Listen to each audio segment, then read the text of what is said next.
잠언은 계속해서 지혜로운 삶과 어리석은 삶에 대해서 가르쳐 주고 있습니다. 지혜로운 삶은 어떤 것인가? 첫째는 남의 보증을 서지 않는 것이라고 했습니다. 16절 말씀 보니까 타인을 위하여 보증선 자의 옷을 취하라.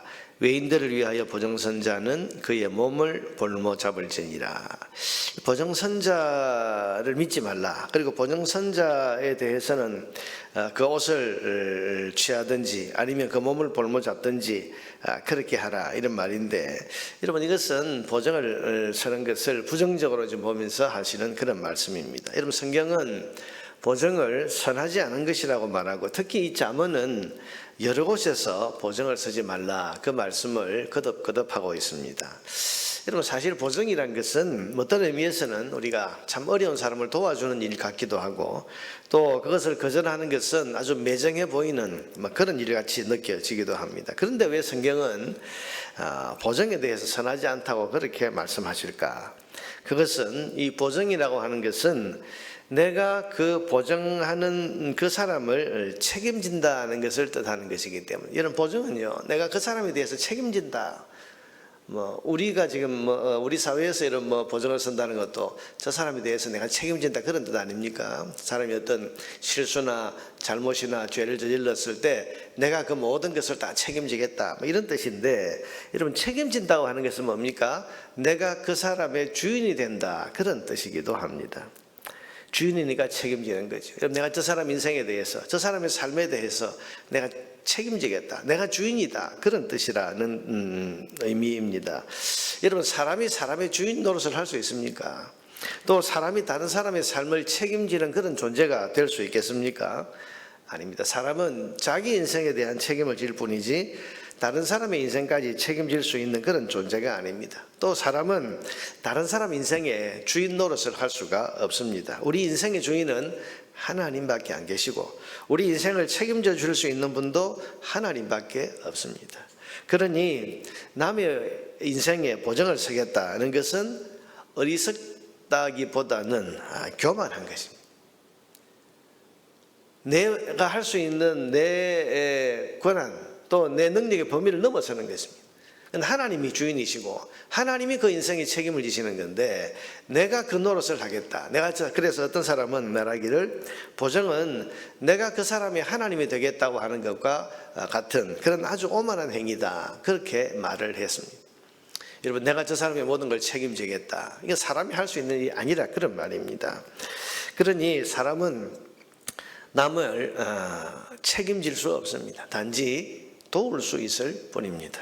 그러니 어려운 사람을 보면 도와줄 수 있을지언정 보증을 선다는 것은 어리석은 일이라고 성경은 우리에게 말씀합니다. 그래서 잠언 말씀에 보면, 여러분 가난한 자, 어려운 사람들을 도와주라는 말씀들은 수없이 많이 나오지만, 그러나 그것을 내가 하나님처럼 그 사람에 대해서 모든 걸 책임지겠다, 내가 그 사람의 주인 노릇을 하겠다고 나서는 것은, 이것은 선하지 못하다, 그렇게 말씀하고 있는 겁니다. 기억하십시오. 우리는 다른 사람을 도울 수 있을 뿐이지 책임질 수 있는 존재가 아닙니다. 둘째로, 지혜로운 삶은 어떤 겁니까? 정직하게 사는 것이 지혜롭게 사는 겁니다. 17절에 보니까 속이고 취한 음식물은 사람에게 맛이 좋은 듯 하나 후에는 그의 입에 모래가 가득하게 되리라. 나중에 안 좋다, 그런 말이죠. 거짓을 사용했을 때는 처음에는 뭔가 달콤하고 처음에는 뭔가 큰 이익이 있고 즐거운 것 같은데, 나중에는 모래가 가득한 것 같다. 여러분, 거짓은 항상 결과가 나쁘다, 거짓은 반드시 대가를 치른다, 여러분 이것을 우리는 기억을 하고, 오늘 이 말씀, 속이고 취한 음식은 사람에게 맛이 좋은 것 같지만 나중에는 그 입에 모래가 가득하게 된다. 후에는 이게 중요해요. 나중에는 이 말이 중요해요. 결국 해가 되고 결국 대가를 치르게 된다, 이 사실을 우리가 잘 알고 거짓의 유혹에 넘어가지 않는 것이 지혜롭게 사는 것입니다. 셋째는, 지혜롭게 사는 것은 어떤 것입니까? 혼자 독단적으로 살지 않고 주변 사람들과 의논하고 조언을 구하고 듣고 행하는 삶이 지혜롭게 사는 겁니다. 여러분 18절에 보니까 경영은 의논함으로 성취하나니 지략을 베풀고 전쟁할지니라. 이 지략을 베풀고 전쟁한다는 것은 전쟁하기 전에 충분한 의논과 작전 준비를 하고 많은 사람들의 그런 그 작전 회의를 한 다음에 그 다음에 전쟁을 해야 된다, 그런 말입니다. 경영은 의논함으로 성취하고 또 지략을 베풀고 전쟁할지니라, 의논하라, 그 말입니다. 여러분, 혼자 자기 생각만으로 일하려고 하지 말고 항상 의논하고 주변의 지혜를 구하고 듣는 자세로 일해야 됩니다. 이것이 지혜롭게 사는 것입니다. 교만한 사람은 의논하지 않습니다.